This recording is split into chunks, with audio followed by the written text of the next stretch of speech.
nakasama mo siya sa team, anong klaseng teammate to si Willie? Masaya siya kasama. Tsaka walang anong moment yung dal. Oo, na lahat talo. Positive. Oo, kumbaga good vibes. Ganun siya kasama. Tapos very vocal siya. Kagaya ngayon, very vocal siya sa kwento niya. So ganun din siya sa team. Actually, nung dumating siya sa amin, bumalik siya ng TNT. Ako ang Captain Bull noon. Okay. Ako, hindi ako magaling magsalita. Minsan nakakapagsalita, pero more on si Willie. Spokesperson mo kumbaga. Pag nakita ko magkasalita na yan, bibigay ko na, sige, salita ka na. Hindi kasi sila, team na nila yun. Okay. Team na nila ni Jason yun eh. Sinabi ko naman, hindi na ako makikialam eh. Ang ano ko, may bibigay ko that time is yung pagiging vocal and leadership na lang. Kasi alam ko, mahihain ito. Pero, pagdating sa performance, yun na yung nagsasalita sa kanila. Stand out sa kanya. No? So, yung mga backup, ito naman kami ngayon. Sila Harvey, Kelly, Danny. J-Wash. Ito na yung puro J-Wash, ito na yung puro bunganga.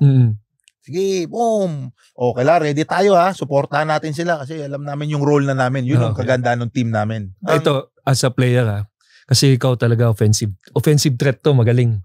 Defensive player ako pero sino ang ayaw mo na, sino yung kayang depensahan ka, nahirapan ka pag siya yung nagdedepensa sa'yo?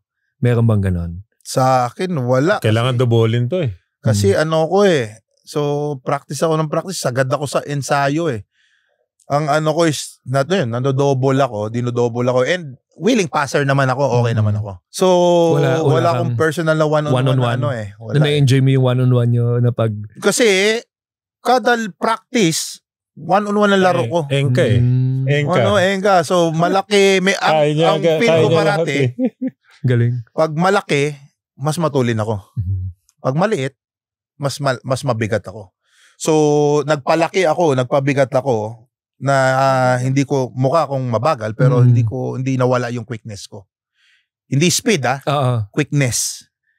So iba yung speed, iba yung quickness. So yung hindi nawala yung quickness ko. So yun yung naging advantage ko naman nung naglalaro. Kasi naalala ko kasabay niya rookie si Kagiwa, tama? Kagiwa. Sino pa? Si Arrigo. Arrigo, yan. Pati si James Yap. Roger. Okay. Roger, kasi kayo yung mga kailangan magpakita ng ng gilas eh. Ang perimeter kasi nito ang deadly rin eh. Pag may perimeter ka, mahirap kang bantayan. Mahirap mo. Mapalapit ka ng konti, tira. Mid-range. Yung game kasi ang usual sa players, 3 points, or post. Tsaka layup. Layup. Or 3 points, tsaka post. Wala yung kung paano ka in between. Yung magagaling. Pagiging vocal mo, nadadala mo yan sa court. May naasar kang player sa court. Yung parang trash talk. Makulit ako masyado, And ayaw nila akong kulitin. Kasi ako, pag naka-smile ako, ang dali ng basketball sa akin. Pag nagagalit naman ako, sobra naman ako aggressive. Pero, ang bigat after nung feel ko. May ibang tao, gusto nakaganon ako. Hindi nila alam yung pakiramdam eh. Hindi nila alam, pag naka-smile ako, ito yung pinakamadaling basketball. Pero hindi ka naman natatrash talk ng player pag nila. Parati. Parati, hindi nila ako tinatrash talk dahil pinapagalitan sila ng coach. So minsan kukulitin ko ganyan, wag Willie. Papagalitan ko ng coach ko habang dinidepensa ako. Kulitin ko. Pipiresyo rin ako ganyan. Hahalikan kita si Topex. Kasi kulit nito, mamimeresyo ko. Ganun talaga eh. Sabi ko, hahalikan kita. So, yun. Ako mas magaling kasi ulongga mo. Akin yung susi na ulongga po. Kikisan ko ng ganyan kahit sa labi tumama. Kaya siyempre gano'n. Tapos na-drive ako. Diba? Tapos tatawa ko ng tatawa. Diba? Tapos referee. Kasi yung referee okay naman. Kasi alam nila kung ano yung style ko.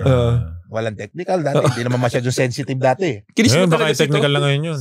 Kinis mo talaga? Kinis mo talaga? Tama. Bahala ka sa buhay mo. Para hindi makapresyo. Sige. Tapos okay na style. Ang ganda ng defense. Tarantado ako, Willie, wag. Papagalitan ako ni coaching naman siya, no? Red Bull na. Wala ko sa Red Bull. Alaska ka na. So, papagalitan ako, wag. Minsan naman, busang ilaw. Willie, wag ka muna sumot, ha? Ngayon. Kasi ilalabas ka agad ako, eh. Iba. O sige, edi place muna tayo. Yung makakashoot ka naman. Pero takbo sa play. Hindi yung kasi minsan, pag may mayabang kasi, gano'n naman yung... Kaya mo na kasing engkahin agad eh. Oo, yung dediretso ka na. Diba? Yung magbaboyan na, minsan wala na kayong play, may usapan na kayo eh. Imbis na may play kayo, diretso na kagad doon sa mayabang. Sige, stopin mo yan. Bahala ka. Since mabait na kikiusap, di place tayo. Pag na-open, tira. Di ba yung gano'n? Pero makashoot ka pa rin. Di ba? Yun yung gano'n. Pero pag nag-iyabangan, meron man isa. Ang sinasabi, pa-shootin mo naman ako. Tartado, ba't ka pa pa-shootin? Sino to? Meron ba? Dami. Ang dami. Hindi mo pinapa-shoot. Sabi ko, hindi ka makakadrive sa akin. Jumam shot ka sa harap ko, lilate challenge ako. Pag ma-shoot mo, okay. Yung ganyan. Pero hindi ka makakadrive. Kahit anong gawin mo, hindi ka makakadrive sa akin. Thank you for watching Balyahan with GB and RDO. Kung nagustuhan mo yung napanood mo, here's some more videos. Huwag mo rin kalimutang mag-like, comment, and subscribe para lagi kang first dibs sa bagong videos ng Balyahan.